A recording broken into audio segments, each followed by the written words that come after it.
Ο Αστέρας τα τελευταία χρόνια έχει δώσει μεγάλη βάση στην Ακαδημία του. Μπορεί αυτό να μην μεταφράζεται σε προωθήσεις παιδιών, αλλά έχουν ξεκινήσει και κάνουν προγραμματισμό. Κάθε χρόνο ο Αστέρας δίνει βάση στην Ακαδημία του και βγάζει και καλές ομάδες δηλαδή.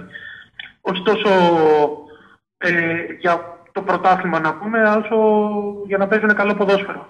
Αν και έχει παίξει και Final Four. Ναι.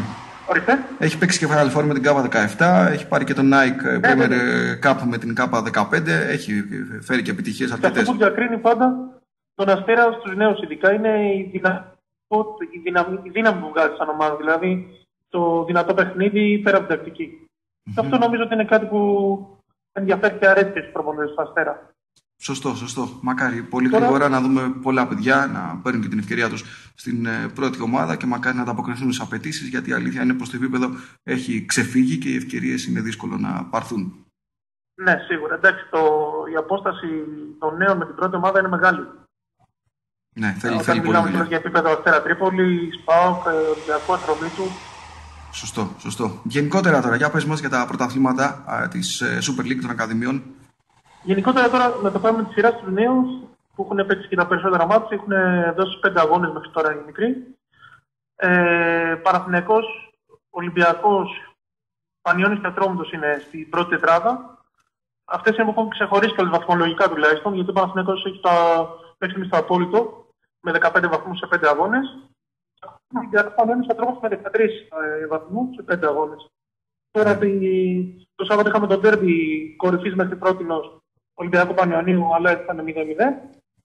Σε ένα γήπεδο λίγο ψιλοκατάλληλο της Γλυφάδας και μικρό και λίγο περίεργο το γήπεδο.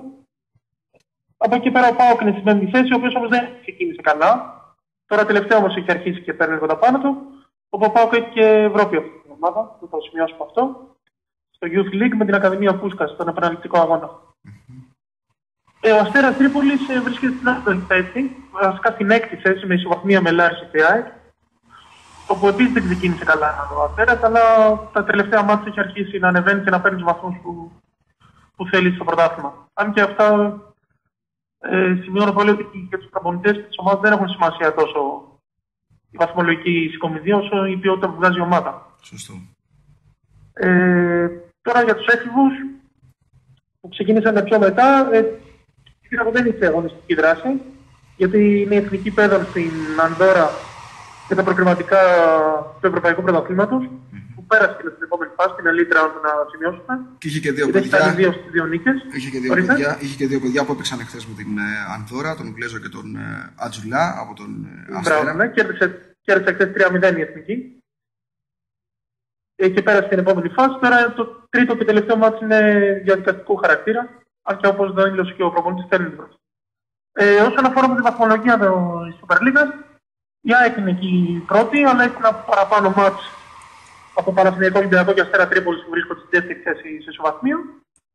Και βέβαια στην τελευταία αγωνιστική η ΑΕΚ είναι που έκανε τη διαφορά με τον Αστέρα Τρίπολης που νίκησε με 3-0. Το μάτς που εκκρεμεί για τον Αστέρα είναι με τον Παναθηναϊκό, το οποίο έχει να απαιτήσει λόγω υποχρεώσεων των παιδιών στην εθνική. Ναι. Για τους παίδες, εντάξει, λίγα πράγματα μπορούμε να πούμε, γιατί έχουν δώσει ίσα δύο μάτς, δεν είναι παραπάνω. Εκεί ο Αστέρας Τρίπολης είναι στη δεύτερη θέση, στην τρίτη θέση, με την πρώτη του νίκη να την κάνει τώρα την περασμένη Κυριακή, νικώντας τον Παναθηναϊκό μες στο Κοροπή με 2-1. Σημαντική. Σε ένα μάτς που... δεν άκουσα. Σημαντική επιτυχία αυτή για τους ψηφικάδες του Αστέρα, γιατί ξέρετε ότι καλές ακαδημίες έχει ο Παναθηναϊκός.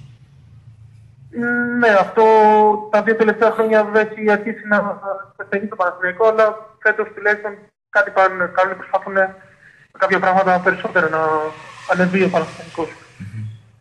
Όσον αφορά το μάτι αυτού του Αστέρα Τρίπολης στο Κοροπή, ήταν καλός αγώνας, με πολλές ευκαιρίες και στο τέλος κατάφερε στις καθυστερήσεις ο Αστέρας Τρίπολης με απευθείας εκτέλεση φάουλ να πάρει την νίκη και στους πρώτους βαθμούς του πρωτάθλημα. Ωραία. Δεν ξέρω αν θέλεις να προσθέσεις και κάτι άλλο. Πιστεύω ότι θα έχουμε τις αφορμές κατά τη διάρκεια της χρονιάς να τα λέμε συχνά. Όποτε θέλετε. Πες μας πάλι για το site σου, γιατί ειλικρινά η προσπάθεια είναι πολύ καλή και είναι σημαντικό για τα παιδιά των Ακαδημιών. Το News Academy είναι ένα site, όπως είπα και πριν, που έχει ανοίξει εδώ και ένα μήνα. Έχει ανοίξει στον αέρα εδώ και ένα μήνα.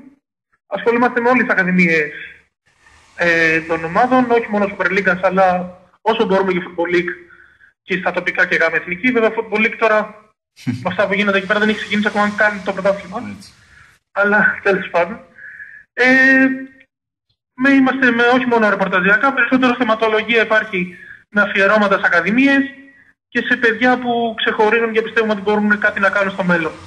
Ελπίζουμε να μας επισκέπτεστε και να βλέπετε την προσπάθειά μας. Σύμφωνοι, να είσαι καλά. Καλό τάξιδο και σε ευχαριστούμε για την συμμετοχή στην εκπομπή. Καλό μεσημέρι, Δημήτρη. Εγώ ευχαριστώ. Καλή συνέχεια. Γεια χαρά.